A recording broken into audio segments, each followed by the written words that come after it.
কাঞ্চনজঙ্ঘা এক্সপ্রেসে কিভাবে দুর্ঘটনা, railway safety commissioner of railway সেফটির তদন্ত শুরু করলেন আজ থেকেই।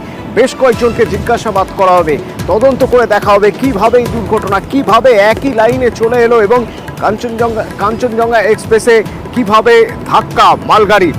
সেক্ষেত্রে আমার সঙ্গে বিশ্বজিৎ রয়েছেন সরাসরি। বিশ্বজিতের কাছে আমার প্রথম প্রশ্ন থাকবে, বিশ্বজিৎ, এই যে তদন্ত করা হচ্ছে, তদন্তের ক্ষেত্রে বেশ কিছু মানুষের বয়ান গুরুত্বপূর্ণ, জিজ্ঞাসাবাদের জন্য কাদের কাদের ডাকা হয়েছে? দেখো, তোমাকে প্রথমেই জানাই যে সিআরএস এর নেতৃত্বে কিন্তু এই তদন্ত চলছে। সকাল ঘড়ির কাঁটায় যখন 10টা, সেই সময় এই তদন্ত কিন্তু জিজ্ঞাসাবাদ শুরু হয়। প্রথম অবস্থায় রাঙ্গাপানি স্টেশনে যিনি স্টেশন ম্যানেজার, সহকারী স্টেশন ম্যানেজার, বিভিন্ন যারা পোস্টের গার্ডম্যান ছিলেন তাদেরকে ডাকা হয়েছে। মূলত কোন কোন বিষয়ের উপর গুরুত্ব যাচ্ছে প্রথমে তোমাকে জানিয়ে রাখি যে এই যে দুটি ট্রেন, একটি কাঞ্চনজঙ্ঘা এক্সপ্রেস, অপরটি মালগাড়ি, এই দুটির গতি কেমন ছিল এই বিষয়টি কিন্তু প্রথমেই নজরদারি দেওয়া হচ্ছে। যে তোমাকে জানিয়ে রাখি 8টা 20 নাগাদ যখন কাঞ্চনজঙ্ঘা এক্সপ্রেস রাঙ্গাপানিতে ঢোকে, সেখান থেকে 8টা 55 সেই দুর্ঘটনাস্থলে পৌঁছানো প্রায় 27 মিনিট। অন্যদিকে যখন মালগাড়ি ঢুকলো প্রায় 13 মিনিট, অর্থাৎ রাঙ্গাপানি স্টেশন থেকে কাঞ্চনজঙ্ঘা এক্সপ্রেসের 27 মিনিট বেরোনো এবং রাঙ্গাপানি স্টেশন থেকে মালগাড়ির বেরোনো এই 13 মিনিট, এই যে ডিফারেন্স, এই যে সময় কম বেশি, এটা কেন হলো? এই বিষয়টার ক্ষেত্রে যারা লেভেল ক্রসিংয়ে ছিলেন তারা কি দেখেছেন, যারা সিগন্যালিংয়ে ছিলেন তারা কি দেখেছেন। অন্যদিকে সিআরএস গতকাল বলেছিলেন যে সিগন্যালিংয়ের সমস্যা ছিল, পেপার ক্লিয়ারেন্সের মাধ্যমে সব কিছু বিষয়টি নির্ভর হচ্ছিল। তাহলে পেপার ক্লিয়ারেন্সের বিষয়টি নিয়ে কেন কোথায় অসুবিধা হচ্ছে? কোথাও কি কাঞ্চনজঙ্ঘা এক্সপ্রেস এই রাঙ্গাপানি স্টেশন থেকে দুর্ঘটনাস্থল পর্যন্ত কোথাও দাঁড় করানো হয়েছিল? অন্যদিকে তোমাকে বলে রাখি বিশ্বজিৎ, আরো একটি বিষয় অত্যন্ত গুরুত্বপূর্ণ, সহকারী চালকের বয়ান, মালগাড়ির সহকারী চালকের বয়ান ভীষণভাবে গুরুত্বপূর্ণ। একটি হাসপাতালে এই মুহূর্তে, একটি শিলিগুড়ির একটি নার্সিংহোমে ভর্তি রয়েছেন সহকারী চালক মন্নু কুমার, যার সঙ্গে পুলিশ কথা বলতে চায়। আবিরের সঙ্গে কথা বলবো। আবির, এই কাঞ্চনজঙ্ঘা দুর্ঘটনার তদন্তে সহকারী চালকের বয়ান কতটা গুরুত্বপূর্ণ?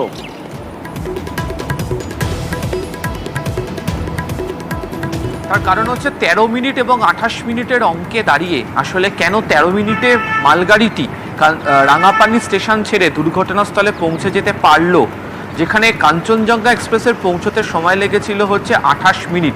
সেটিই হচ্ছে সিসিআরএস এর তদন্তের ক্ষেত্রে আজকের সবথেকে মুখ্য বা আলোচ্য বিষয়।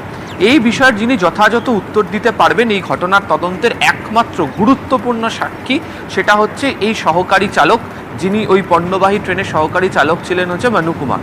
অতনু, তুমি জানো যে প্রথম দিনই দুর্ঘটনার 1 ঘন্টার পরপরই রেলের তরফ থেকে চেয়ারম্যান, সিইও, রেলওয়ে বোর্ড তিনি ঘোষণা করে দিয়েছিলেন যে সহকারী চালকের মৃত্যু হয়েছে।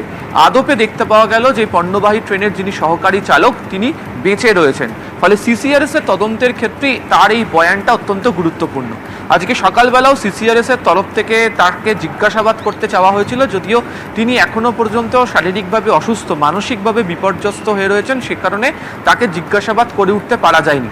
আমরা কিছুক্ষণ আগেই দেখলাম, সেটা হচ্ছে যে রেল পুলিশের তরফ থেকে যে দুর্ঘটনার জন্য যে এসআইটি তৈরি করা হয়েছে, সেখানে দেখতে পাওয়া যাচ্ছে যে রেল পুলিশের কয়েকজন এবং একই সঙ্গে একজন রেলের চিকিৎসক, তিনিও এই মুহূর্তে যে নার্সিংহোমে তিনি ভর্তি রয়েছেন সেখানে এসছেন, তারাও তাকে জিজ্ঞাসাবাদ করতে চান।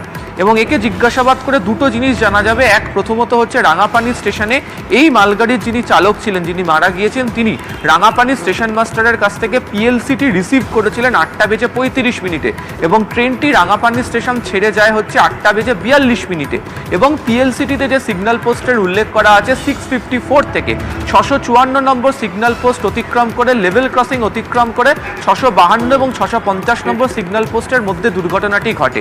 এই যে 654 নম্বর সিগন্যাল পোস্ট যখন অতিক্রম করছেন, সে সময় যে লেভেল ক্রসিংটি রয়েছে সেখানে কি অবস্থা ছিল? ট্রেন কি দাঁড়িয়েছিল? কোনোভাবে কি গেটম্যান তাদেরকে জানিয়েছিলেন যে সামনে কাঞ্চনজঙ্ঘা রয়েছে এবং অত্যন্ত স্লথ গতিতে কাঞ্চনজঙ্ঘাটি এগোচ্ছে? নাকি যে চালক এবং সহকারী চালক ছিলেন তারা পিএলসিটি ছাড়াও যে লগবুক তাদের কাছে থাকে তা না দেখে তারা ট্রেন চালাতে বা ট্রেনের গতি বৃদ্ধি করে চালিয়ে ফেলেছিলেন? সেইটা এই মুহূর্তে দেখার জন্য এই সহকারী চালক মনু কুমারের বয়ান অত্যন্ত গুরুত্বপূর্ণ। সে কারণে একদিকে সিসিআরএস, অন্যদিকে হচ্ছে রেল পুলিশ, তারা উভয় চেষ্টা করছে তার বয়ান নথিবদ্ধ করতে, এবং সেই কারণেই সকাল থেকে বারবার ধরে এই নার্সিংহোমে একদিকে রেলের সিসিআরএস এর তদন্তকারীরা, অন্যদিকে রেল পুলিশের তরফ থেকে তারা রয়েছেন, তারা বারবার ধরে সে উপস্থিত হচ্ছেন। অতনু, ধন্যবাদ আবির। একদিকে রেলের তদন্ত চলছে, আরেকদিকে দেখা যাচ্ছে রেল পুলিশ একটি স্পেশাল ইনভেস্টিগেশন টিম তৈরি করেছে। এই স্পেশাল ইনভেস্টিগেটিং টিমে 6 জন সদস্য থাকবেন। পার্থপ্রতিম আমার সঙ্গে রয়েছেন প্রতিনিধি। পার্থপ্রতিম, একটু বোঝার চেষ্টা করব যে রেলওয়ে একটা আলাদা তদন্ত ইনকোয়ারি কমিটি একটা তৈরি করেছে, সেখানে তদন্ত হচ্ছে, জিজ্ঞাসাবাদ করছেন কমিশনার অফ রেলওয়ে সেফটি, তার পাশাপাশি রেল পুলিশের আবার একটি তদন্ত, কেন? একেবারে তাই গোটা বিষয়টি, কারণ যেহেতু এই ট্রেন দুর্ঘটনা নিয়ে একাধিক প্রশ্ন সামনে এসছে, তাই সেজন্যই কিন্তু আলাদা করে রেল পুলিশ একটা তদন্ত কমিটি করেছে, একটা স্পেশাল ইনভেস্টিগেশন টিম করেছে। আরও থাকতেন সঙ্গে যে 6 জন টিম, তারা কিন্তু ইতিমধ্যে কাজ শুরু করেছেন। যে মৃত যে চালক, অর্থাৎ মালগাড়ির যে চালক, তার পরিবারের লোকেদের সঙ্গে কথা বলেছেন, এবং আহত যে সহকারী চালক আছে তার সঙ্গেও কিন্তু আজ তারা কথা বলবেন, এমনটাই কিন্তু আমরা জানতে পারছি।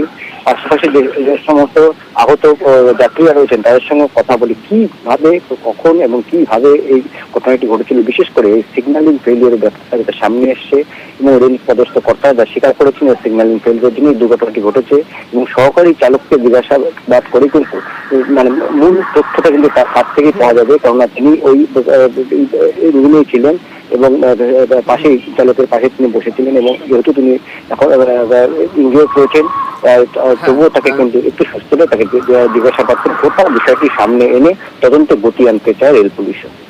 ধন্যবাদ।